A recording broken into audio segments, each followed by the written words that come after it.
ارشد شریف قاتل کیس کے حوالے سے عدالت کی جانب سے نئی جے آئی ٹی تشکیل دینے کا حکم جو کہ سامنے آیا ہے، اس حوالے سے حکومتی جے آئی ٹی کو مسترد کر دیا گیا ہے۔ اب سوال پینلسٹ کے لیے یہ ہے کہ آزادانہ تحقیقات انصاف کی فراہمی کے حوالے سے کتنی اہم ثابت ہوتی ہیں۔ جی زیغم خان صاحب۔ بات ہلکی ہے، بالکل بہت ہلکی۔ جب وزیر اعظم نے چیف جسٹس آف پاکستان کو خط لکھا تھا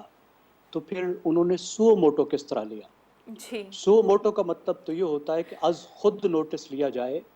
آپ کو کسی نے کہا نہ ہو، کوئی درخواست نہ آئی ہو۔ پاکستان کے ہیڈ آف گورنمنٹ نے جب ان کو ایک خط لکھا تھا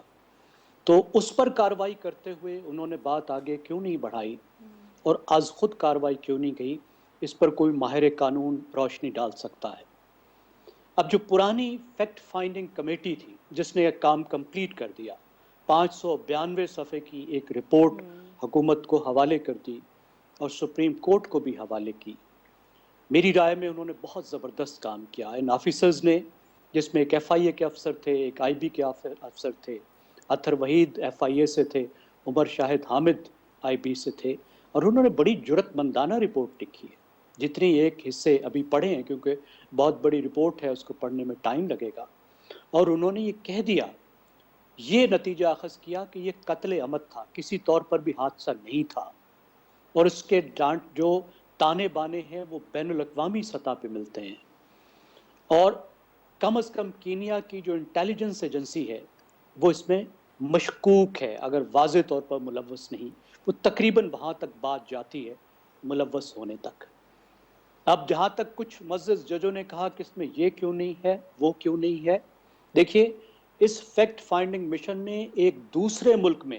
جس کو ایک الگ جورسڈکشن کہتے ہیں، وہاں جا کے کام کیا۔ وہاں آپ اپنے ملک کی طرح کام نہیں کر سکتے، جس کو چاہیں اس کو بلا کے تفتیش نہیں کر سکتے۔ دوسرا ملک آپ سے ایک حد تک تعاون کرتا ہے، اور اس وقت بڑا واضح طور پر آپ کو نظر آ رہا ہے کہ کینیا کی حکومت تعاون نہیں کر رہی، اپنے لوگوں کو بچانے کی وہ کوشش کر رہی ہے۔ اس کے لیے بھی اسی رپورٹ نے یہ ریکمینڈ کیا کہ آپ ایف آئی آر اس بنیاد پہ درج کریں کہ ارشد شریف آپ کا شہری تھا، یعنی اس کی نیشنلٹی کو انووک کرتے ہوئے ایف آئی آر درج کریں اور اس معاملے کو پھر بین الاقوامی سطح پہ لے کر جائیں، اور اسی بنیاد پر پھر حکومت نے ایک ایف آئی آر درج کی جس کو اٹھا کر پھر ہم بات کو آگے بڑھا سکتے ہیں۔ نئی جے آئی ٹی بنائی گئی، بہت اچھی بات ہے، ایک جو فیکٹ فائنڈنگ مشن تھا اس نے تو اپنا کام کمپلیٹ کر لیا، بات آگے کو جانی چاہیے۔ ایک نئی ٹیم بنائی گئی، اچھی بات ہے، اس میں انہوں نے کہا کہ آئی بی والوں کو شامل کریں، آئی ایس آئی کو شامل کریں۔ آئی بی کے تو ڈائریکٹر، جو ڈپٹی ڈائریکٹر ہیں وہ پہلے بھی اس میں شامل تھے، عمر شاہد حامد، نئے افسر آ جائیں گے، زیادہ سینئر آ جائیں گے۔ آئی ایس آئی نے پچھلی دفعہ معذرت کی تھی